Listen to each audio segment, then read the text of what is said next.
বলে গেলাম যে এটা করতে হবে এখানে, কারণ এত সুন্দর একটা পার্কের মধ্যে if they don't have good toilets, how visitors where they will go. এটা হবে একটা। 2 নম্বর হচ্ছে এই যে সমস্ত বাউন্ডারি বাইরের থেকে বের, এবার যেখানে যেখানে মরিচা তরিচা আছে এগুলো রিপেইন্টিং করে এটা সৌন্দর্য করা, নোট করে নাও। দেন I want some statues related, অনেকগুলো আছে তো, অনেকগুলো স্ট্যাচু আমরা করা যায়। ইন্ডিজেনাস কিছু স্ট্যাচু এখানে যেন হয়, কালচার হেরিটেজ এই ধরনের একটা প্রদর্শনী যারা আমরা করতে পারি এটার ব্যবস্থা করা। তারপর ভিআইপিরা যদি কখনো আসে টাসে এখানে, there is no good facilities for VIP visitors. ভিআইপিরাও তো আসে এখানে, এটার জন্য কিছু একটা ব্যবস্থা যেন হয়। সামারজি আছেন এখানে, পিসিসিএফ এন্ড হক একদম ক্যামেরার সামনে আছেন।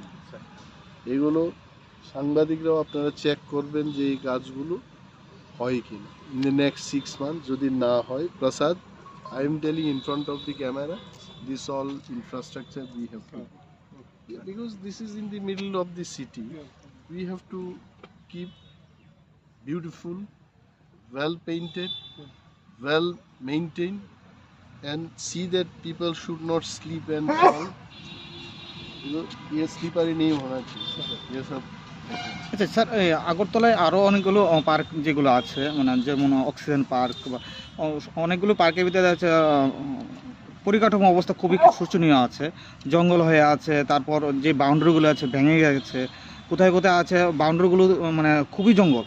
তো সেই জিনিসটা একটা ভালো লোক যদি আসতে চায় তাহলে এইসব ইয়া থেকে বঞ্চিত থাকে, পরবর্তী থেকে। নিশ্চয়ই এটা থেকে কি এটা তো আমারও কথা। আমি কেন আজকে নিজেই আসলাম, 5টার সময় আমাদের একটা রিভিউ মিটিং আছে, তারপরও আমি বললাম যে না, আজকে 1টার সময় গিয়ে বিভিন্ন পার্ক আমি দেখব, এবং অক্সিজেন পার্কের ব্যাপারেও আমার নজরে এনেছেন অনেকে। এটাকেও not only oxygen park, all the parks, please এটা করতে হবে। এখানে টিপিজিএস এর যে কর্ণধার প্রসাদ রাও এখানে আছেন, এবং এটাকে করানোর জন্য কিন্তু আমি নিজেই ভিজিটে, আমি আসবে বলে এখানে 5 দিন আগের থেকে কালারিং টালারিং হয়েছে। তো যদি আমি সেখানে যাই, এখানেও কালারিং হবে, যাব আমি দেখব। সব থেকে বড় সুবিধা এখানে গার্ডের, মাত্র 3 জন গার্ড দিয়ে এত বড় একটা এরিয়া ম্যান চলছে। পাওয়ার বাড়াতে, উই হ্যাভ টু